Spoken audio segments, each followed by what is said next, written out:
पुणे महाराष्ट्र से। श्री हरिवंश महापुरुष। प्रणाम महाराज जी। महाराज जी, जैसे संत तुकाराम महाराज वैकुंठ जाने के बाद फिर से दर्शन देने आए थे, वैसे ही संत जन फिर से प्रकट दर्शन देते हैं, और दर्शन का लाभ किसको मिल सकता है?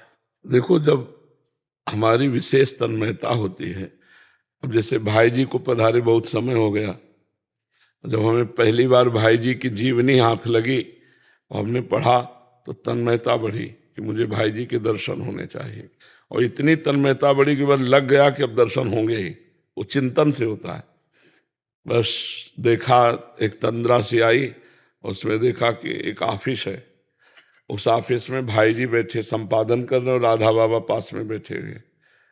दरवाजे के पास हम खड़े हैं। हमने पूछा श्री कृष्ण की प्राप्ति कैसे होगी, तो ऐसे चश्मा उठा के नहीं देखते, तो ऐसे चश्मा उठा के देखा और कहा जब श्री कृष्ण मैं हो जाओगे तब श्री कृष्ण की प्राप्ति होगी। राधा बाबा आंख मूंदे ऐसे बैठे और भाई जी। फिर एक बार यहाँ यमुना जी में देखा कि हम अर्घदान कर रहे थे प्रभु को, इतने में दृष्टि गई तो देखा भाई जी, थोड़ी देर में देखा भाई जी सहचरी रूप में, सखी रूप में, बस उनको अर्घ। कितने महापुरुषों के दर्शन हुए, एक दो, पर करना कौन चाहता है? करना कौन चाहता है? संतों से मिलना चाहो, अब भी सब संत हैं, तुकाराम जी से मिलना चाहो उतना भजन करो, तन्मयता करो, रोज तुकाराम जी आ जाएंगे। श्री चंद्र जी महाराज के दर्शन, गुरु नानक देव जी के दर्शन, निम्बारकाचार्य भगवान के दर्शन, आचार्य चरण के दर्शन, कितने महापुरुषों को बताएं। अव्यक्त महापुरुषों के दर्शन, कितने महापुरुषों के।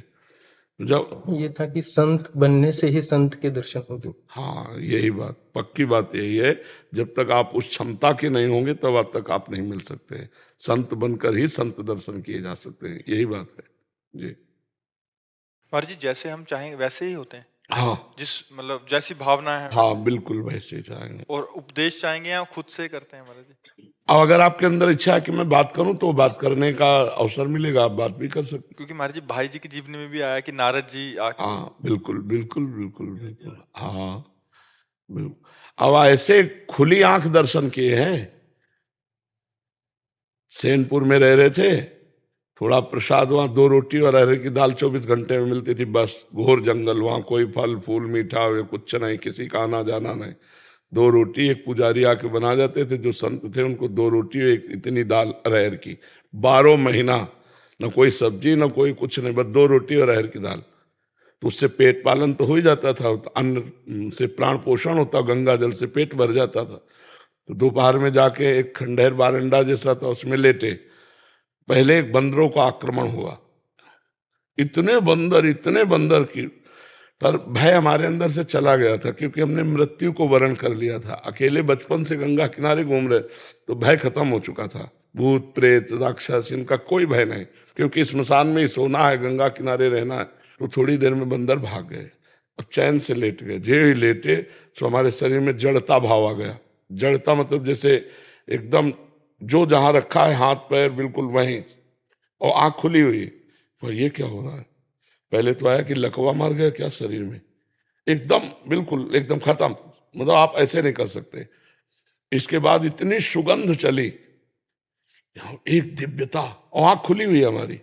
फिर देखा गंगा की धारा से, बीच से, हम कई बार बता भी चुके हैं, गंगा की धारा से श्वेत वस्त्र श्वेत बाल एक महापुरुष प्रकट हुए और सीधे ऐसे आए, और एक मंत्र उच्चारण करते चले आ रहे थे। वो मंत्र, तो हमको अरे सुगंध तो इनके दिमाग काम कर रहा है, शरीर काम नहीं कर रहा।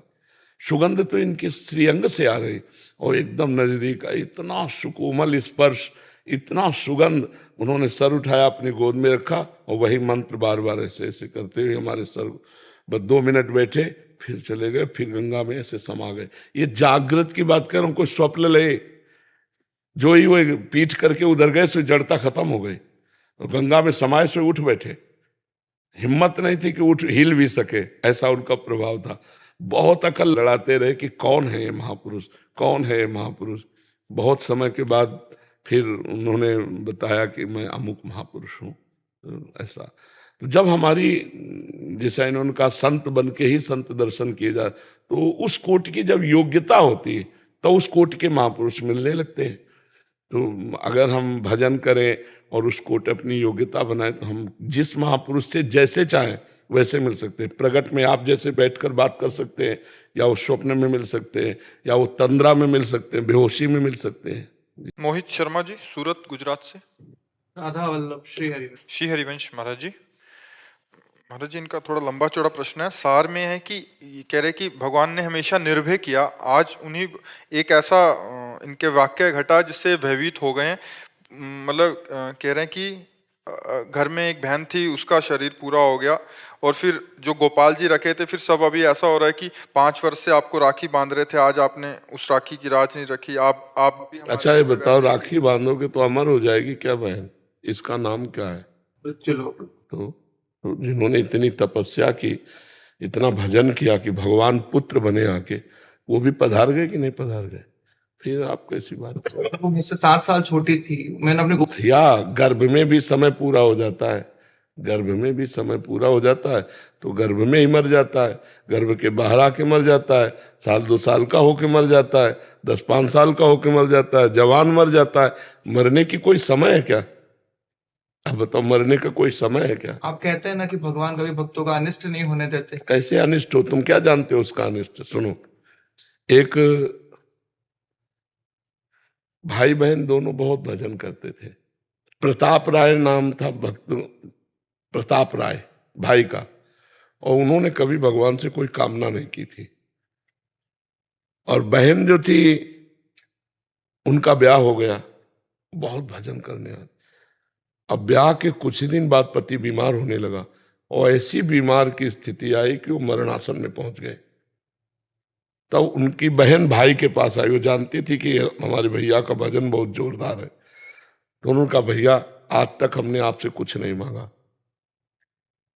और शायद आपने भी भगवान से कुछ नहीं मांगा है, आज भगवान से मांग लीजिए कि मेरे पति का जीवन बच जाए, क्योंकि अभी ब्याह हुआ है और पति चला गया तो मतलब जीवन ही चला गया।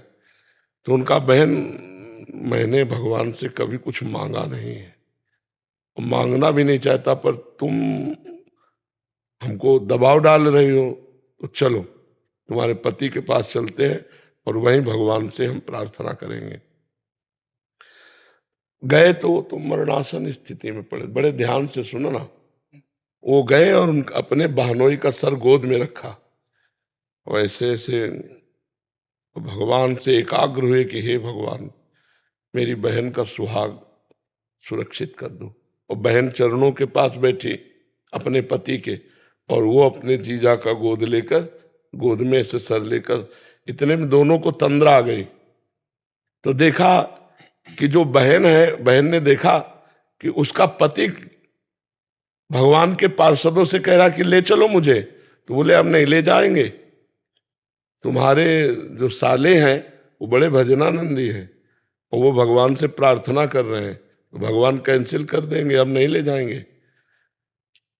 तो वो रो के कह रहे हैं, नहीं, जन्म जन्मांतरों से भटकता रहा, आज पत्नी भजनानंदी मिली है, उसके प्रभाव से मुझे भगवान के पास जाने को नहीं, रोको मत, उनको मना कर दो, वो रोके मत, मेरा जन्म जन्मांतरों से बिछड़े हुए भगवान से मिलने जा रहे हैं। ये दोनों लोगों ने स्वप्न देखा। तत्काल बैठे बैठे उसे तंद्रा स्वप्न कहते हैं। एक होता सुसुप्ति स्वप्न, सोते हुए, एक होता बैठे बैठे ऐसे तंद्रा आ गई, उसमें देख लिया। बहन का नाम मालती था। तो प्रताप राय जी ने कहा, मालती अभी तुमने कुछ देखा? बोले भैया हमने देखा कि हमारे पति भगवत पार्षदों से कह रहे हैं कि ऐसा मेरे वो नहीं कर सकते, क्योंकि भगत है मेरा, मंगल नहीं कर सकते, मंगल भवन भगवान से मिलने का समय आया है और भगवान के पार्षद आके वापस चले जाएंगे, ये ठीक नहीं। बोले यही हमने देखा, अब बोलो क्या करें? बोले रहने दो भैया, अगर पति भगवान के पास जा रहे हैं तो अब मैं नहीं रोकूंगी, क्योंकि वो भी भक्ता थी, जानती। तो आपको क्या पता, वो जीव इतने दिनों तक केवल लड़की के शरीर में रहा, अब वो भगवान से मिल गया जाके। तुम्हारी भक्ति, उसकी भक्ति, गोपाल जी ने कृपा करी और अपने धाम में बुला लिया। अब आप अपनी सोच से अमंगल मान रहे हैं तो हम क्या कर सकते हैं? आप जानते हैं वो तुम्हारी जो बहन थी वो पूर्व जन्म में कौन थी? आप जानते हैं तुम्हारी बहन कहाँ गई? तो व्यर्थ में भगवान को कोस रहे हो कि राखी बांधी, भगवान को पूजन किया, भगवान ने क्या किया? उठा लिया, उठा नहीं लिया, अपने पास बुला लिया। संसार में भटकने से बचाकर अपने पास में बुला लिया। तो ऐसे निगेटिव क्यों सोचो आप? मैंने अपनी बहन के जो आखिरी क्रियाम थे वो सारे मैंने अपने हाथों से जी। किए। उस समय मैंने ये चीज समझ गया कि ये जो शरीर है ये मेरा असली स्वरूप नहीं है। बिल्कुल बिल्कुल। और डर इसलिए लगता है क्योंकि मैं ऐसा अपना स्वरूप समझे बैठा हूँ, अपने स्वरूप में स्थित होना चाहता हूँ ताकि जब इसको छोड़ूं तब डरू नहीं। हाँ बिल्कुल। पता रहे हाँ कि जिस घर में जाना है पता रहे कि वो ईश्वर का ही हाँ, बहुत उत्तम विचार है। नाम जप करो ना करता हूँ। निरंतर, निरंतर नहीं कर पा रहा लेकिन कोशिश कर। बस निरंतर पहले करो। इसी नाम जप से शुद्ध ज्ञान प्रकट होगा और शुद्ध ज्ञान में आप अपने स्वरूप का बोध प्राप्त कर लेंगे। जब तक बुद्धि हमारी अशुद्ध तब तक ब्रह्म बोध नहीं होता, स्वरूप बोध नहीं होता। इसलिए नाम जप करो, शास्त्रों का स्वाध्याय करो। जैसे गीता जी है ना, तो स्वामी राम सुखदास जी ने बहुत सुंदर टीका की है। साधक संजीवनी नाम है, खरीद लो, एक गीता प्रेस से मिलती है, और उसका स्वाध्याय करो। साधक संजीवनी बहुत सुंदर चीज मिलेगी तुम्हें, बहुत अच्छी सामग्री मिलेगी परमार्थ के लिए। और नाम जप करते रहो बस। और भगवान जो करते हैं उसमें मंगल विधान करते हैं, पक्का विचार करो। मीनाक्षी पाठक जी नोएडा से। श्री हरिवंश महाराज जी, आपके चरणों में कोटि कोटि प्रणाम। महाराज जी, जब जीवन में भीषण परिस्थितियां आती हैं, कष्ट आता है, तब भगवान की याद आती है और पूजा पाठ करने में मन लगता है, और जब सब ठीक होने लगता है तब भजन पूजा में अधिक मन नहीं लगता। ऐसा क्यों होता है महाराज जी? अच्छी परिस्थिति में भी मन लगे, ऐसा क्यों? क्योंकि भगवान में मन लगता ही नहीं। वो तो अनुकूलता की, प्रतिकूलता की, परिस्थितियों के अनुसार है। भगवान में कोई प्रेम थोड़ी हो गया है, भगवान से कोई अपनापन थोड़ी हो गया है। वहाँ मानो अनुकूलता का भोग होता है, इसलिए भगवान का चिंतन नहीं होता, और प्रतिकूलता का भोग होता नहीं है, क्योंकि दुख कौन भोगना चाहता है। तो भगवान का भी चिंतन होता है पूजा पाठ में कि प्रभु हमारे दुख को निवारण कर दो। वो प्रभु से थोड़ी कोई मतलब है, वो दुख निवृत्ति के लिए है। भजन तो तब माना जाए जब भगवान से अपनापन हो। चाहे दुख हो तो भगवान, सुख हो तो भगवान, मान है तो भगवान, अपमान है तो भगवान। इन परिस्थितियों में हम भगवान का विस्मरण ना करें तब तो माना जाए कि भजन है। इसे कोई भजन थोड़ी कहते हैं, वो तो प्रतिकूलता की निवृत्ति के लिए भगवान से पुकार हो रही है। अनुकूलता आया तो उसका भोग हो रहा है, प्रतिकूलता तो भोग से बचना है, इसलिए भगवान से प्रार्थना करते हैं, इसलिए भगवान का सुमिरन करते हैं कि प्रतिकूलता हट जाए। उसे भजन थोड़ी कहते हैं। भजन का मतलब है तदर्पिता अखिलाचारिता तद विस्मरणेन परम व्याकुलते। देवर्षि नारद जी कहते हैं समस्त आचरण भगवान को समर्पित है। जरा सा विस्मरण होने पर प्राण व्याकुल हो गए भगवान के लिए, उसे भजन कहते हैं। अव्यावृत भजनात्, अखंड भजन, तैल धारावत भजन। तो हमें लगता है कि थोड़ा सुधार किया जाए अपने जीवन में। भगवान जब अनुकूलता दें तो उनका दुलार देखो, और जब प्रतिकूलता दें तो उनकी कृपा देखो, और खूब नाम जप करो। अगर अनुकूलता का भोग करोगे, प्रतिकूलता में भगवान का स्मरण करोगे, तो रंग नहीं आएगा, हृदय में प्रेम नहीं आएगा, और प्रेम बिना मनुष्य जीवन का कोई सार नहीं है। सो सब धर्म कर्म जर जाऊ, जहाँ न राम पद पंकज भाऊ, जोग कुजोग ज्ञान अज्ञानु, जहाँ नहीं राम प्रेम परधानु। प्रेम ही जीवन का सार है। जान ले सो जानन हारा। अगर प्रेम नहीं है तो फिर कुछ नहीं है। प्रेम सर्वोपरि वस्तु है। मिले न रघुपति बिन अनुरागा, किए कोटि जप जोग विरागा। भगवान अनुराग प्रेम, प्रेम ते प्रगट होए मैं जाना। हरि व्यापक सर्वत्र समाना, पर प्रेम ते प्रगट होए मैं जाना। इसलिए प्रेम प्राप्ति का उपाय करो, खूब नाम जप करो, हर परिस्थिति में नाम जप करो, तब तो भजन माना जाएगा। ये इसे भजन नहीं कहते। ये तो परिस्थिति की मांग है कि अब दुख निपट जाए तो हे भगवान, हे करुणा निदान। चलो आर्त अर्थार्थी जिज्ञासु ज्ञानी चार भक्तों में भगवान ने स्वीकार कर लिया है आर्त निवृत्ति वाले को भी भक्त, लेकिन वो भजन नहीं है। भजन तो वही है जो बिना किसी निमित्त के बराबर चलता रहे। किसका प्रश्न है? हाँ, तो भजन का अभ्यास करो, सुख में भी अभ्यास करो, दुख में भी अभ्यास करो, खा पी के भी भजन का अभ्यास करो, भूखे रहकर भी अभ्यास करो। सर्दी गर्मी अनुकूलता प्रतिकूलता, इनमें मात्रा स्पर्शास्तु कौन्ते, शीतोष्ण सुख दुखदा, आगमा पाइनो अनित्यास्तास्ति तिक्षस्व भारत। ये आने जाने वाले सुख दुख के प्रति हम भगवान से हम सुख में भी भगवान का सुमिरन करें, दुख में भी भगवान का सुमिरन करें, मान में भी भगवान को कृपा देखें, अपमान में भी भगवान की कृपा देखें, तब तो भजन ठीक माना जाएगा। आलोक कुमार जी गाजियाबाद से। नमस्ते। राधे राधे महाराज जी। महाराज जी, ध्यान लगाकर पूजा करना बेहतर है या मूर्ति पूजन करना चाहिए? मतलब ध्यान लगा के बैठ जाओ या मूर्ति पूजन? दोनों दोनों। जिसकी बाह्य में प्रियता हो वो बाह्य आराधना करे, और जिसकी आंतरिक प्रियता हो वो आंतरिक आराधना करे। तात्पर्य आराधना से है। अगर बाह्य भी करते तो आंतरिक ही होती है, क्योंकि हम बाह्य श्रृंगार करते होते हैं लेकिन हमारे अंदर चल रहा होता है भगवान को तिलक लगाना है। तो हमारी पहले भावना में तिलक लगता है, फिर बाहर तिलक लगता है। भगवान को आज ये भोग पवाना है तो पहले भावना से भोग लगता है, फिर प्रगट में उसकी क्रिया होती है।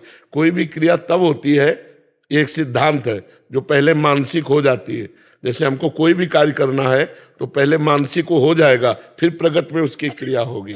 तो अगर आप मानसिक करते हो तो बढ़िया है, और जो बाह्य करते हैं वो भी बहुत बढ़िया है। दोनों बराबर है, क्योंकि दोनों से भगवत प्राप्ति होगी। दोनों सत्क्रिया है, उसमें कोई अंतर नहीं है। हाँ, अब अंतर बता रहे।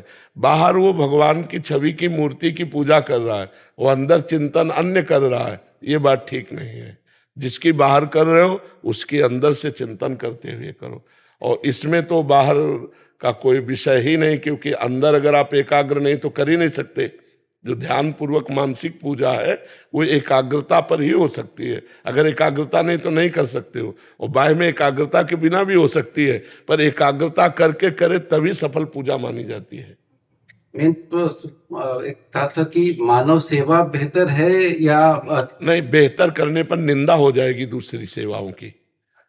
जैसे हम किसी बात को बेहतर कहते हैं तो फिर निंदा हो जाएगी दूसरी सेवाओं की। करोड़ों मूर्ति उपासक है, नहीं है, तो सबकी अवहेलना हो जाए कि नहीं? अरे ठाकुर का श्रृंगार करके रोते हैं, ठाकुर बात करते हैं, तुम्हें हम कैसे बताएं? तो हर जगह अपनी अपनी योग्यता है और अपनी अपनी रुचि है। जैसे आपकी रुचि है कि मैं मानव सेवा करूं, बिल्कुल आप कीजिए, सब में भगवान विराजमान। किसी की इच्छा मैं मूर्ति सेवा करूं, बिल्कुल कीजिए, कण कण में भगवान है तो मूर्ति में भी भगवान है। तो हमें सबकी भावनाओं का पोषण करना है। अगर हम किसी बेहतर शब्द रखेंगे तो फिर कोई नीचा हो जाएगा, और नीचा हो जाना ये हमारा कार्य नहीं। हमारा सबको उठाना कार्य है, सबको ऊपर उठाना है। और सब जगह परमात्मा है, जो मूर्ति में वही अमूर्त में है, जो चैतन्य में वही जड़ में है। तो जहां तुम्हारी भावना बन जाए तो उसी परमात्मा की पूजा होती। इसलिए कोई बेहतर नहीं, कोई बेहतर से कम नहीं। ठीक है ना महाराज जी? एक नॉनवेज से जुड़ा हुआ प्रश्न था मेरा। महाराज जी, मैं फिटनेस के खिलाड़ियों को ना ट्रेनिंग देता हूँ, तो बहुत लोग बाहर के भी होते हैं और अपने देश के अन्य राज्य के भी होते हैं। तो वो कहते हैं कि आप डाइट में क्यों मतलब नहीं जोड़ते हो नॉनवेज को। तो उस विषय में मुझे समझ नहीं आता, मैं हाँ बोलूं तो फंसा, ना बोलूं तो...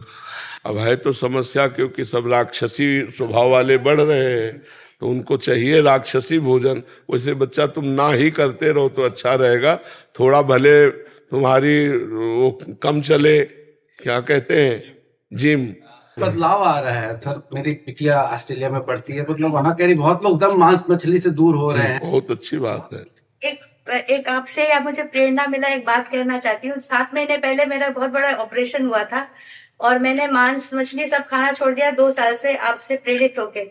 डॉक्टर ने मुझे भी कहा था कि अंडा प्रोटीन तो आपको लेना ही है, नहीं तो आपके टिश्यू और मसल्स बहुत वीक हो गए। मैंने श्री जी पे ये राय छोड़ा था कि श्री जी आप ही मुझे इससे निकालिए। अगर मुझे अंडा खाना पड़ा तो भी अब मैं कहाँ जाऊँ, या तो कोई दवाई या कोई और खान पान की आप मुझे बताइए, जिससे मेरा आपका मान सम्मान और मेरा मान सम्मान भी बना रहे। और आज 7 महीने बाद मैं बिल्कुल ही स्वस्थ हूँ और बिना अंडा खाए, और दूसरी चीजें भगवान ने हमें। हाँ, बिल्कुल बिल्कुल बिल्कुल। देखो, हमारी भी किडनी फेल है, डायलिसिस होता है। डायलिसिस में सब प्रोटीन बाहर निकल जाता है। हम घिया की सब्जी और परवल की सब्जी और 1-2 फुल्का पाते हैं। नहीं, सात्विकता अध्यात्म में जो बल है वो हम आपको पक्की बात कहते हैं। और जिंदगी हो गई, मतलब सात्विक भोजन भी भरपेट नहीं मिला तो अन्य तो बात जाने दो, बाबा जी रहे। और दूसरा, हम प्रसन्न रहते हैं, भगवान में प्रसन्न रहते हैं। आपकी अनुमति से, और आप पढ़िए गूगल में जाके, विश्व विख्यात खिलाड़ी वेजिटेरियन, जी, वर्ल्ड चैंपियन। जी जी। बहुत सारे महाराज जी ऐसे पहलवान भी हैं, वो मतलब वेजिटेरियन डाइट लेते हैं। कितने सारे तो यहाँ आ गए हैं महाराज जी, जिनके अपने जिम हैं, आपके शिष्य परिकर में महाराज जी कम से कम 10 हैं जिनका अपने अपने जिम हैं और बॉडी यही बनाने का वो प्रेरणा दे। मेरा भी बदलाव आपसे ही हाँ, सत्संग से ही बदला, तभी तो कह रहा कि हाँ बोलूं तो फंसूं। मतलब इतना सूक्ष्म चिंतन है कि हाँ भी नहीं बोल सकता, उसके लिए भी वो सावधान कि मैं हाँ भी नहीं बोल सकता। बहुत सुंदर बात है। डॉक्टर रमन मोहन शर्मा जी, अलीगढ़ से। स्वामी जी, आपके आध्यात्मिक विचारों से अभिभूत हूँ। यूट्यूब पर आपके विचारों से जुड़ा हुआ हूँ। डॉक्टर होने के नाते आपकी शारीरिक स्थिति को समझता हूँ। इस बीमारी के साथ आप जो ये कार्य कर रहे हैं वो अविस्मरणीय है। मेरा आपको छत छत नमन। महाराज जी, मेरा प्रश्न है कि भाग्य और पुरुषार्थ में क्या अंतर है? इनमें कौन बड़ा? क्या ये आपस में जुड़े हुए हैं? क्या पुरुषार्थ से मुक्ति का द्वार खुल सकता है? हाँ, पुरुषार्थ बहुत प्रबल चीज है, पर लौकिक कार्यों में पुरुषार्थ उतना प्रबल नहीं है। प्रारब्ध जोर का होता है। जैसे आपने बहुत अच्छी पढ़ाई की, डिग्री प्राप्त की, लेकिन आपके भाग्य में सांसारिक सुख नहीं बधा है तो आपको नौकरी नहीं मिलेगी, आपकी डिग्री की कोई मान्यता नहीं मानी जाएगी। आप अच्छा व्यापार कर रहे हैं करोड़ों रुपए लगाकर, लेकिन आपका प्रारब्ध बुरा है, भाग्य बुरा है, तो पुरुषार्थ हुआ व्यापार और प्रारब्ध हुआ भाग्य आपका, वो आपको गिरा देगा, करोड़ों की हानि हो जाएगी, लाभ नहीं मिलेगा। प्रारब्ध अच्छा है, आप ज्यादा पढ़े लिखे नहीं हो लेकिन आप बहुत धन कमा रहे हो। प्रारब्ध अच्छा, करोड़ों रुपए लोग कमा रहे हैं, प्रारब्ध बढ़िया है। और ऐसे हम आपको दिखाएं जो डिग्री लिए हैं कोई किसी काम में नहीं आ रहे हैं, तो कहीं इस लौकिक क्षेत्र में प्रारब्ध जोरदार होता है। देखो, प्रारब्ध के अनुसार हम जन्म लिए, हमें रूप मिला, हमें वैसे ही माता पिता मिले, वैसे प्रॉपर्टी वाले माता पिता मिले, नहीं तो हम अरब खरबपति के घर पैदा हो जाते, पर हमको हमारे प्रारब्ध के अनुसार मिला है। अब पुरुषार्थ जो जोर का होता है वो भजन होता है, लौकिक पुरुषार्थ जोर का नहीं होता है कि आप चाहे जितना व्यापार कर लो, हर कदम पे घाटा। अगर प्रारब्ध बुरा है ना तो हर कदम पे आपको गिराएगा वो। और अगर भजन कर लिए तो प्रारब्ध को रौंद दोगे, क्योंकि पूर्व का शुभ और अशुभ कर्म ही इस जन्म का प्रारब्ध बनता है आकर के। शुभ हुआ तो सुख मिलता है, अशुभ हुआ तो दुख मिलता है। और अगर हम भजन कर ले गए डट के, ये प्रारब्ध को मिटा देगा, ये पूर्व के संचित कर्म को भस्म कर देगा। पर भजन करना कठिन है। देखो, भगवान का नाम निरंतर रटना देखो आप कितना कठिन है। मन के द्वारा एकाग्र होकर एक नाम में 1 घंटा कोई रोक ले अपने मन को, हम उसे बहादुर माने। 1 घंटे किसी एक नाम पर, हमारी बात को समझा जाए, जैसे राम, 1 घंटे राम नाम से मन नहीं हटना चाहिए। करके देखो, 5 मिनट नहीं टिकोगे। 5 मिनट चाहे जितने बहादुर हो, रोक के दिखाओ मन को, राधा, वही टिका रहेगा मन। आंख खुली हो चाहे बंद हो, राधा राधा। तो ये अभ्यास, तपस्या, पवित्रता, तब जाग। अब ये प्रारब्ध को रौंद देगा, ये प्रारब्ध को मतलब रौंद देगा। अपने आप सब अशुभ नष्ट हो जाएंगे और सब मंगल शुरू हो। पर ये पुरुषार्थ बिरला कोई करता है, नहीं तो सबको प्रारब्ध के अधीन, कभी सुख कभी दुख, इसी थपेड़े में पूरा जीवन व्यतीत हो जाता है। जिंदगी एक बहुत बड़ी प्रश्नवाचक चिन्ह लेकर आई हुई है, इससे हमको उत्तर देना है। अगर उत्तर देकर नहीं गए तो 83,99,999 योनियां वो हमें बलात् भोगनी पड़ेगी। एक प्रश्न है, जीवन मुक्त हो जाओ। अगर जीवन मुक्त हो गए तो, नहीं तो फिर तो सुअर कुत्ता गधा नाली का कीड़ा, क्या क्या क्या क्या बनना पड़े। इसलिए बड़े भाग मानुष तन पावा, सुर दुर्लभ सदग्रंथन गावा, साधन धाम मोक्ष कर द्वारा, पाई न जे परलोक समारा, सो परत्र दुख पावई, सिर धुनि धुनि पछताए, काल ही कर्म ईश्वर मिथ्या दोष लगाए। तो पुरुषार्थ के द्वारा प्रारब्ध को, संचित कर्म को, क्रियमाण को, तीनों को नष्ट करके हम भगवत प्राप्ति करते हैं। हमारे भाग्य में भगवत प्राप्ति नहीं लिखा होता, वो पुरुषार्थ से किया जाता है। सुख और दुख ये भाग्य के हैं, और प्रारब्ध को मिटाने के लिए जोरदार केवल भगवान का भजन है और कुछ नहीं है। जैसे किडनी प्रारब्ध का फल है, तो पुरुषार्थ इतना जोर का है कि 12 बजे रात्रि से दिनचर्या चल रही है। जब दवा के द्वारा हम किसी भी इंद्री को शून्य कर देते हैं, तो चाहे काट दो किसी भी जगह को, तो क्या भगवान में इतनी सामर्थ्य नहीं है? आप सोचो, भगवान की सामर्थ्य से ही तो दवा में सामर्थ्य आती है। तो जब मन भगवान में लगा हुआ है तो शरीर में पीड़ा है, कोई फर्क नहीं। पुरुषार्थ प्रबल हो तो प्रारब्ध को रौंद नहीं, अगर पुरुषार्थ ना होता तो रौंद देता हमें। रुपया, पैसा, पीड़ा, परिवार, कितना कष्टप्रद होता, नहीं होता जी। महाराज जी आप जादूगर हो, ये मेरी बेटी ने अभी बोला 10 मिनट पहले। ये कल रात को एक क्वेश्चन लिख के लेके आई थी कि पापा मेरे कृष्णा कृष्णा बोलते हैं, मदर मेरी बम बम बोले बोलती है, दादू मेरे वाहिगुरु बोलते हैं, मैं क्या जब्बू। और यही क्वेश्चन लिख के दिया है। और आज आपने आते ही सुबह इसको बोला तो उसने मुझे चुपके से बोला धीरे से, बाबा जी क्या सच्ची में जादूगर हैं? महाराज जी मन को जो है कैसे टिकाए नाम पे? अभ्यास के द्वारा टिकता है। जैसे आपने कभी अभ्यास नहीं किया तो 5 बार तो टिका ही सकते हो ना, राधा राधा राधा राधा राधा। अब ये जाएगा, फिर ले आओ, फिर 5 बार टिकाओ, फिर जाएगा, फिर लाओ। तो अभ्यास योग युक्तेन चेतसा नान्यगामिना। अगर हम बार बार ऐसा अभ्यास करेंगे तो जो कभी 5 मिनट नहीं लगता था वो 5 मिनट लगने लगेगा। फिर हम 24 घंटे में 10 मिनट लगा लेंगे, फिर हम 15 मिनट लगाएंगे। हम इसको धीरे धीरे 24 घंटे लगा सकते हैं अभ्यास के द्वारा। जैसे जो भजन नहीं करते वो कभी जानते ही नहीं कि मन एकाग्र किसे कहते हैं। आज आप मन को पकड़ने लगे कि भागने लगा है, तो अगर हम 5 नाम में लगा पाए तो लगाया तो पाए। अब हम धीरे धीरे उसे 6 नाम में, 7 नाम में, 10 नाम में, 20 नाम में टिकाएंगे और जहां भगेगा फिर उसे लाएंगे। बार बार गए हुए मन को किसी वस्तु, व्यक्ति, स्थान में ही जाएगा, वहां से हटाकर अपने लक्ष्य में लगाना, इसे अभ्यास कहते हैं। अभ्यास के द्वारा हम मन को अधीन कर सकते हैं। भगवान ने 2 बातें कही हैं अर्जुन जी से। अर्जुन जी ने कहा मन बड़ा चंचल है, इससे योग कैसे होगा? तो भगवान ने कहा अभ्यास और वैराग्य। वैराग्य के द्वारा मन को समस्त जगत से हटाओ और अभ्यास के द्वारा नाम में पुष्ट करो, भगवान में पुष्ट करो, धीरे धीरे लगने लगेगा। और अभ्यास ऐसी चीज है कि जैसे अभी आपसे हम बात कर रहे हैं और जहाँ छोड़ो तो आपका मन संसार में भाग जाएगा।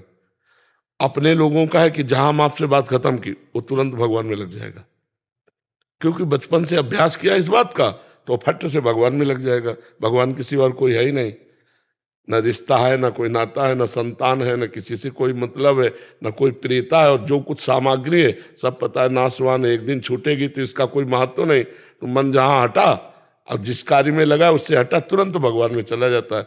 आपका शरीर है, पत्नी है, पुत्र है, परिवार है, घर है, रिश्ता है, नाता है, और ये सब सत्य मान रहे हैं।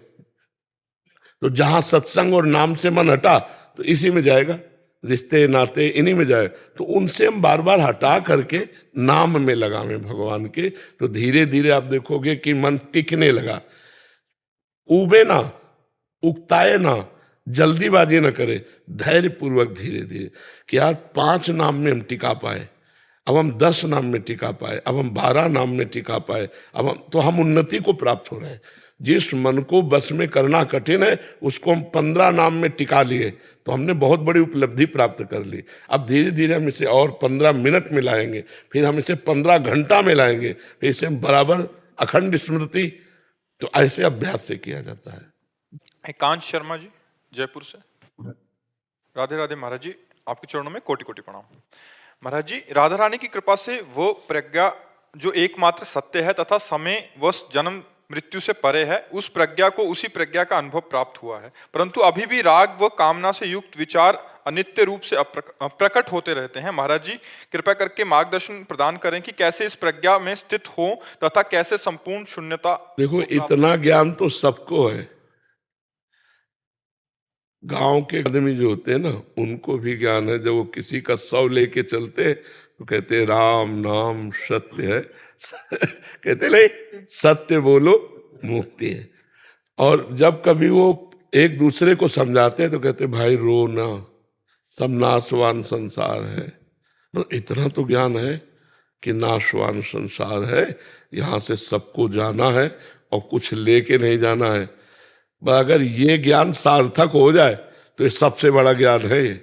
हम जहाँ फंसे हैं वो यहीं फंसे हैं। महाराज जी, जैसे अनुभव से है ना प्राप्त हुआ कि सब कुछ राधा रानी का ही स्वप्न है जी। ये सब उन्हीं का, वो खुद ही विभिन्न रूप में विभक्त होके अपने आप को। असल बात क्या है, इसका जब अनुभव हो जाएगा, जब अनुभव असली में हो जाएगा, तो आप भी वही हैं।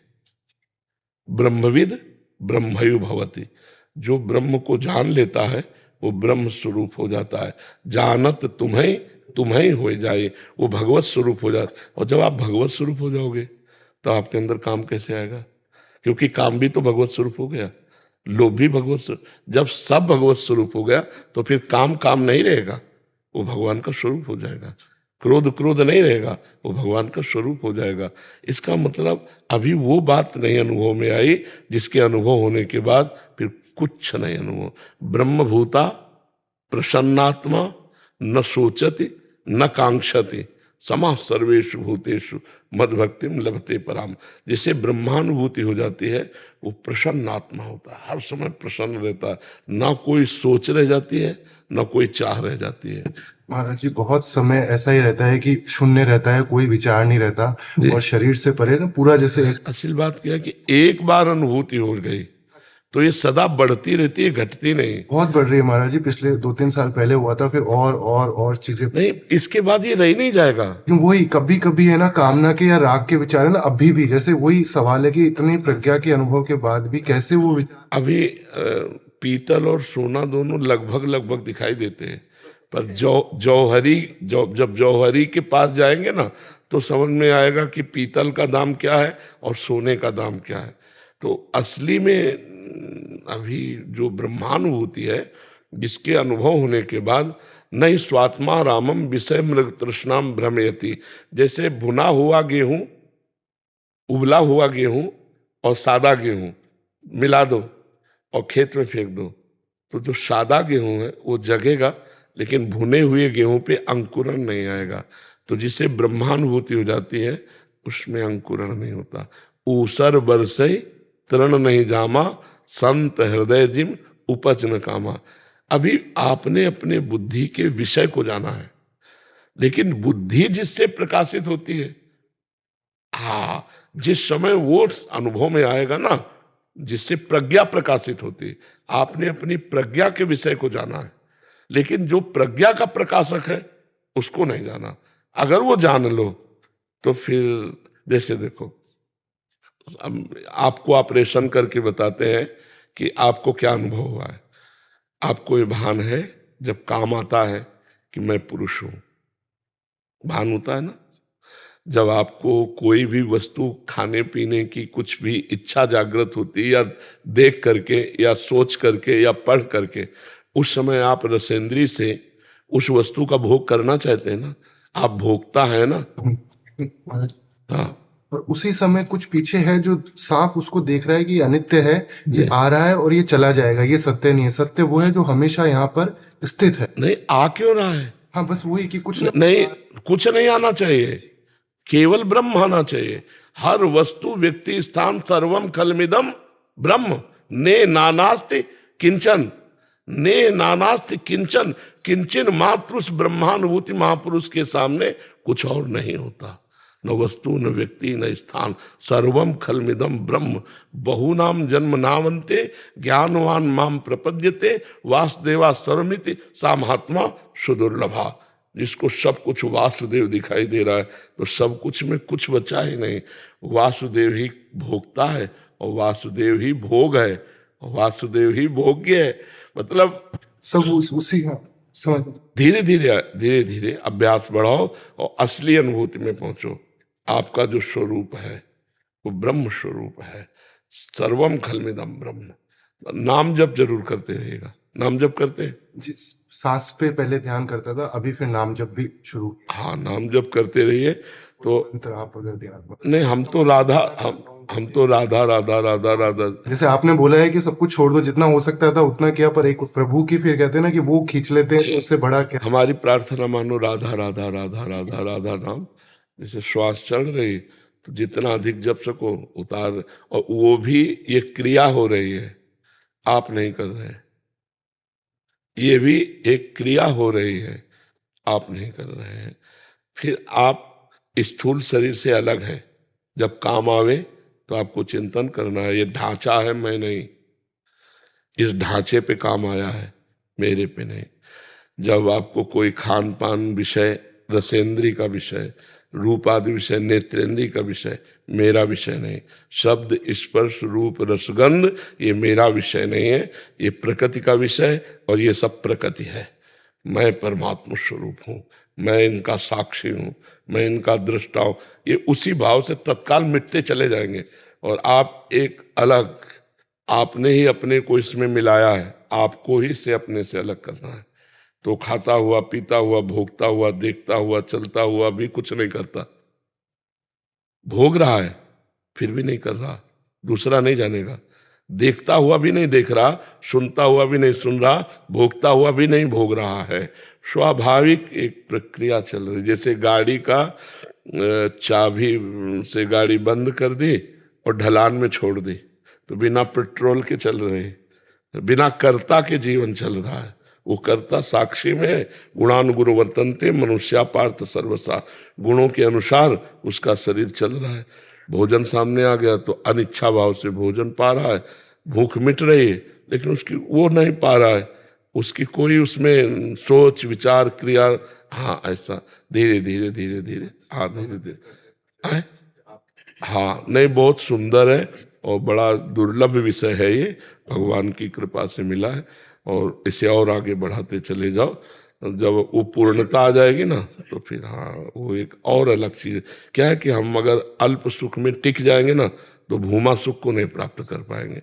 अल्प सुख सत्य होने पर भी हम उसे झाड़ू लगाते हैं कि नहीं, हम अपने सुख तक पहुंचे। जहाँ सुख समुद्र है, छोटे मोटे अंजुली से काम नहीं चलेगा, हम समुद्र का अवगाहन करें, है नहीं? हाँ वो है। डॉक्टर अंकुर शर्मा जी। राधे राधे गुरु जी। महाराज जी, मैं अपने युवा चिकित्सक साथियों की ओर से भी आपसे निर्देशन चाहता हूं कि किस भावना या मूल मंत्र को ध्यान में रखकर हम सभी चिकित्सा कार्य करें जिससे हम सभी का व्यवसायिक और आध्यात्मिक संतुलन बना रहे। वैसे हमने कई बार चिकित्सक जनों से प्रार्थना की है कि अपने मरीज को सबसे पहले भगवत भाव से देखो कि भगवान इस रूप में आए हैं। ऐसी भावना रखिए कि जैसे सर्वसमर्थ हैं तो उनसे हम अपने हिसाब से पूरा अर्थ लेते हैं जो हमारा हिसाब है, और जो गरीब हैं तुम्हें हिसाब देने में बिल्कुल असमर्थ हैं, उनको अपने हिसाब से आप चलाइए कि अपनी जेब का भले पैसा लग जाए और उसको स्वस्थ करके भेज देंगे, ये बहुत बड़ी यज्ञ हो जाएगी, बहुत बड़ी साधना हो जाएगी।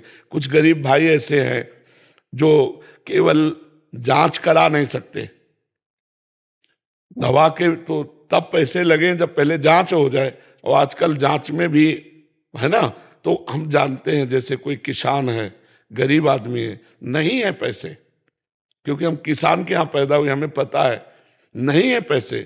वो उसी खेती से पढ़ाई बच्चों की करता है, उसी खेती से अन्न पाता है, उसी खेती में खाद पानी सब खर्चा कर, उसके अन्य आय नहीं है, तो किसान आदमी बहुत गरीब हो जाता है, और क्योंकि उसमें बहुत से खर्चे होते हैं। अब जिनके 100-200 बीघा जमीन उनकी बात नहीं कहते, जिनके 10-5 बीघा जमीन उनकी बात कहते हैं। अब वो जैसे डॉक्टरी में गए, अब उनको 10-5 हजार तो केवल जांच में लग जाएंगे, फिर आपकी फीस है, फिर आगे की दवाएं हैं। ऐसे जहां दिखाई दे रहा है कि ये मरीज पीड़ा से युक्त है और अर्थ के अभाव में इसकी पीड़ा मुक्त होने की समस्या बन रही है, तो हम उसका सहयोग कर देते हैं। अपनी डॉक्टरी फ्री, हम जो उससे फीस लेंगे वो नहीं लेंगे, हम जो सेवा करेंगे उसकी जो फीस है वो नहीं लेंगे, और हो सके तो दवाइयों का सहयोग कर दे, ये पूजा हो जाएगी। आपको अन्य दान करने की जरूरत नहीं है, आपको उन्हीं मरीजों में दान करने की जरूरत है। ये बहुत बड़ी यज्ञ और पूजा आपकी हो जाएगी, आपको सेवा करते हुए इसी से भगवत प्राप्ति हो जाएगी।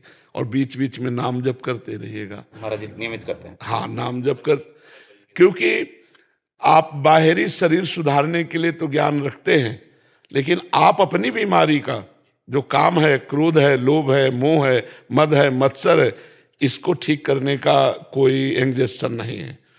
अगर जैसे लोभ आ जाए तो आपके द्वारा बहुत पापाचरण हो सकता है, कई तरह से पापाचरण हो सकते हैं। जैसे गर्भस्थ शिशु की हत्या घोर पाप है, शास्त्रीय और कानूनी भी पाप है। तो जो हम पापाचरण से बच करके धर्माचरण करते हुए मरीजों को सही कर पाए, इसके लिए पहले हमारे अंदर लोभ बीमारी का कंट्रोल होना चाहिए, हमारे अंदर अर्थ की लोलुपता नहीं होनी चाहिए, हमारे अंदर कामना नहीं होनी चाहिए, भगवान का भरोसा होना चाहिए। वो अध्यात्म से होगा। अगर अध्यात्म जीवन में नहीं है तो आप दूसरों के शरीर की डॉक्टरी कर सकते हैं, लेकिन अपने मन की डॉक्टरी नहीं कर सकते। मन की डॉक्टरी करने के लिए अध्यात्म की आवश्यकता है। महाराज जी, जैसे हम इस पेशे में आते हैं, इस व्यवसाय में आते हैं, तो ये हमारे पूर्व जन्म के कोई कर्म होते हैं या ईश्वर हमें स्वयं चुनता है इस पेशे में लाने के लिए कि लोगों की सेवा करनी है? हाँ, ईश्वर चुनता है। हाँ, बिल्कुल चुनता है, ईश्वर चुनता है। जैसे हमारे पूर्व जन्म के कोई कर्म ऐसे नहीं थे, लेकिन इस जन्म में ईश्वर ने चुना, तो मूकम करोति वाचालम पंगुम लंघयते गिरिम यत् कृपातम हम वंदे परमानंद माधवम। भगवान ने हमें बोलने की सेवा दी, समाज को सुख पहुंचाने के लिए ऐसी शिक्षा जाए जिससे उनका यह लोक और परलोक दोनों बने। तो भगवान ने चयन किया, योग्यता नहीं थी, योग्यता नहीं थी, भगवान ने चयन किया इसलिए योग्य हो गए। ऐसे ही भगवान ने जो विशिष्ट विशिष्ट डॉक्टर हैं, ये भगवान का स्वरूप है। भीषण कष्ट है और 5 मिनट में दूर कर दिया। मरने की स्थिति है, ऑपरेशन करके लंबा जीवन दे दिया। अगर डॉक्टर ना होते तो आज हम आपके सामने बैठे ना होते, क्योंकि ये विज्ञान ही तो है जो डायलिसिस मशीन बनाई। नहीं, आज के 40-50 वर्ष डायलिसिस मशीन पहले नहीं थी, बहुत दुर्गति होके मरता था किडनी पेशेंट। आज हम आपके सामने इतनी भयंकर स्थिति में आनंद पूर्वक आपसे वार्ता कर रहे हैं, तो इतना डॉक्टरी कोई साधारण बात नहीं है। जरा सी चूक हो जाए, कोई नस नाड़ी कट जाए तो जीवन बर्बाद हो जाए।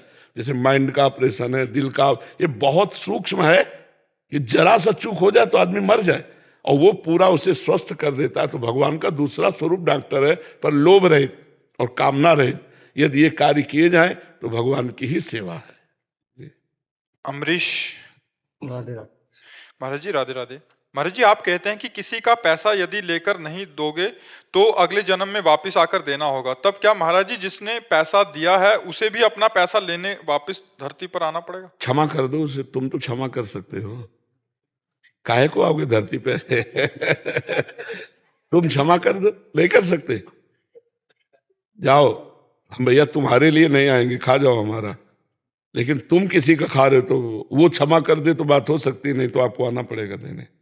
तुम्हारा है तो तुम उदार होकर जब जाने का नंबर आवे तो पहले ही क्षमा कर दो कि भारत में, विश्व में जो हमको देने वाले हैं, हम सबको क्षमा करते, जाओ हमारे ऋण से मुक्त हुए, हो जाएगा वो, आपको नहीं आना पड़ेगा। और अगर आप किसी का लिए हो तो फिर वो उसके ऊपर होता है क्षमा करे कि नहीं। तो अपना ऋण मुक्त कर दे, अपना ऋण चुका दे, और जिससे हमें लेना है उसको क्षमा कर दे, तो फिर लेना न देना भगवान के धाम में हम चले जाएंगे। समझ पा रहे हैं आप जी? तो आप उदार बनो, थोड़ा हिम्मती बनो, जिससे लेना हो क्षमा कर दो कि जाओ खाओ पियो आनंद लो, भगवान के हमें धाम जाना है, यहाँ कौन किसका रहना है, सब यहीं छूट जाना है, चलो आनंद लो। महाराज जी, एक सवाल था मेरा कि जी मैं हनुमान चालीसा प्रतिदिन प्रातःकाल पढ़ता हूँ, जी। बजरंग बाण में जो प्रतिदिन करना चाहिए या नहीं? नहीं, प्रतिदिन करना चाहिए बजरंग बाण। हाँ, प्रतिदिन करना चाहिए। उसमें महाराज जी जैसे शपथ दिलाई जाती है हनुमान जी की, जी, कहते हैं लोग कि वो गलत होता है। कुछ नहीं गलत होता। हनुमान जी को शपथ दिला के भावना करो कि हमारे हृदय में राम चरणों में प्रीति हो, तुम्हें कसम है इस बात की, राम रसायन तुम्हारे पास आ, जानकी जी ने जानकी जी ने तुम्हें दिया ना राम रसायन तुम्हारे पास आ, तो राम जी के चरणारविंद की भक्ति हमारे हृदय में प्रकट हो, ये आपको शपथ है। भाई, संकट निवृत्ति के लिए गोस्वामी तुलसीदास जी ने इसका प्रयोग किया, हनुमान बाण का। जब अकबर बादशाह की जेल में थे तभी वहीं रचना की थी, वहीं से ऐसा हमने सुना है, लेकिन संतों से सुना तो पक्का ही प्रमाण है। तो हम तो बहुत बड़े संकट में हैं, भव समुद्र में फंस गए। भव समुद्र में है कि नहीं है? इस शरीर आसक्ति में फंस गए, काम क्रोध लोभ में फंस गए। तो हे हनुमान जी, तुम्हें राम जी की कसम है, हमारे हृदय में राम जी की भक्ति प्रकट कर दो, उसको इस भाव में लो, रोज कसम खाओ, कोई परेशानी नहीं है। नहीं, संकट निवृत्ति के लिए हनुमान जी को कसम ना खवावे, क्योंकि थोड़ा भोग भी तो लेने दो हमें। वहां था भगवान राम का प्रताप उदय होने की बात कि कोई चमत्कार दिखाओ, उनका हमें कोई चमत्कार नहीं आता, हम तो राम राम कहते हैं, उनका बार बार हमारा उपहास कर रहे हो, जान लो दिल में। तो जो ही हनुमान बाण की रचना करके गान किया तो लाखों बंदर ईंट से ईंट बजा दिया, और बोले भारी चमत्कार है, उसी बाबा जी का है। तो हनुमान जी उस समय केवल गोस्वामी जी ने यही कहा था, मैं सिया राम जी का दास हूँ। हे हनुमान जी, मुझे अपनी कोई बात नहीं, लेकिन प्रभु के दास की अपमान वृत्ति आप भी सह सकते हो क्या? तो हनुमान बाण की रचना की तो सब चमत्कार प्रकट हो गया। तो हम उसको इस भाव में लें कि हम हनुमान जी को शपथ जो उसमें है वो इस बात की कि मुझे सिया राम जी के चरणों में प्रेम प्राप्त हो, ऐसी कृपा करो। वीरेंद्र सिंह जी। जी राधे राधे राधे महाराज जी। महाराज जी, मैं अब तक गोवर्धन की 8 बार परिक्रमा कर चुका हूँ। पहली बात तो हम इस बात का ऑपरेशन कर रहे हैं कि हमको ये गणना नहीं रखनी चाहिए कि हम 8 बार परिक्रमा 22 बार परिक्रमा, उससे हम पुष्ट होता है। जय बार भगवान लगवाना चाहता है, बार लगवा लिए। अब आगे बात करो। महाराज जी कह रहे हैं कि जब भी मैं परिक्रमा पूरी करता हूँ तो वहीं पर परिक्रमा पूरी करते ही किसी ना किसी नजदीकी रिश्तेदार, परिवार या किसी नजदीकी की मृत्यु की सूचना प्राप्त होती है। कुछ नहीं, इसका कोई उससे तारतम्य नहीं, ये संयोग हो जाता है, इसका कोई उससे तारतम्य नहीं, इसका कोई गिरिराज जी के परिक्रमा करना बंद कर दिया फिर। अरे यार ऐसा तारतम्य, वो कभी कभी संयोग लग जाता है कि जय बार वृंदावन को सोचता हूँ तो बार कुछ घटना घट जाती है, इसलिए कभी वृंदावन नहीं जाएगा। ऐसे ही नहीं महाराज जी मैंने गोवर्धन जाना बंद कर दिया। नहीं ऐसा नहीं, आप फिर शुरू कीजिए। वो कभी कभी संयोग बन जाता है तो उससे लगता है कि इसका उससे कोई तारतम्य नहीं है। आप लगाइएगा। महाराज जी इन्हीं का एक प्रश्न और था कि महाराज जी, क्या बच्चे के बीमारी उसके पूर्व जन्म के कर्मों के कारण या हमारे पूर्व जन्म के कर्मों के कारण या हम दोनों के कर्मों? दोनों का मिलान होता है, क्योंकि आपके संबंध के कारण आपको दुख होगा और उसको शरीर का भोगना होगा। जैसे गर्भ में ही कई बीमारियां लग जाती हैं बच्चे के, तो अभी तो पैदा ही नहीं हुआ, उसने कोई नया कर्म ही नहीं किया, तो ये पूर्व के कर्म से ऐसा होता है। महाराज जी बच्चा 3 वर्ष तक चलता था, तो धीरे धीरे उसका चलना बिल्कुल उस पर व्हील चेयर पे अभी होटल में छोड़ के आया। हाँ, वो प्रारब्ध भोग होता है। वैसे जैसे हमारा माँ के गर्भ से ही रोग का सृजन हुआ, वंशानुगत रोग है पॉलिसिस्ट किडनी, ये वंशानुगत रोग 35 साल में प्रकाशित हुआ वृंदावन में, अब उसको भोग रहे हैं। तो हमारी माँ के था वही हमारे शरीर में आ गया, तो संयोग है। तो ये सब संस्कार होते हैं, माता पिता पुत्र सब संस्कार मिल करके फिर जन्म होता है। महाराज जी आपका ही प्रश्न है कि महाराज जी जीएसटी सेल टैक्स विभाग में डिप्टी कमिश्नर हैं, जब से आपको सुना है तब से सेवा छोड़कर वृंदावन बसने का मन करता है। महाराज जी आपकी क्या आज्ञा? बस सेवा भी भगवान की है ना, ऐसा मान लीजिए, तो उससे सेवा से समाज का हित होगा और आप अनुभवी हैं उस सेवा में, तो आप जहाँ तक हो सके हमारे राष्ट्र का सहयोग कीजिए, हमारे भारत सरकार की उस सेवा को छोड़िए मत। और जब वो समय आ जाए, जो रिटायर का समय आता है, फिर आप ले लीजिए, फिर भजन कीजिए वृंदावन आके। लेकिन जब तक अवसर मिले, बुद्धि ठीक है, शरीर स्वस्थ है, तब तक आप राष्ट्र की सेवा कीजिए। गुरुदेव एक छोटा सा क्वेश्चन जी, सिर्फ नाम जप और आपका एकांतिक और वो सत्संग सुनता हूँ, उससे मेरा कल्याण हो सकता है? परम कल्याण सिर्फ कुछ नहीं करना भी नहीं है। ये बड़े सौभाग्य का विषय है कि सिर्फ नाम जप में आ जाए, नहीं तो प्रपंच में फैलावा रहता है, ये साधन वो साधन, ये कर लिया वो कर। अगर सिर्फ नाम जप है तो हमारे वचन याद कर लो, अवश्य अवश्य अवश्य भगवत प्राप्ति होगी, अवश्य। ये हमारा अनुभव है और ये महापुरुषों का अनुभव है, इसमें कोई संशय नहीं है। समेटना बहुत कठिन होता है, नाम जप में आना बहुत कठिन होता है। मन फैलाव करता है, ये भी पाठ कर ले, वहां भी दर्शन कर ले, ये दान कर ले, वो पुण्य सब छोड़ो। नाम जपता हूँ बस, सत्संग सुनता हूँ बस, एक भी मिस नहीं करता। तो हम आपको शास्त्रीय प्रमाण दे रहे हैं। हमारे यहाँ बड़े रसिक महापुरुष हैं ध्रुवदास जी, उन्होंने कहा साधन को हरि भजन है, कह सत्संग सहाय। दो ही बात कही, साधन को भगवत प्राप्ति में साधन को हरि भजन है नाम जप, और सहायता हरि भजन की कहे सत्संग सहाय, और दो ही बातें आप कर पक्की भगवत प्राप्ति, इसमें संशय नहीं है।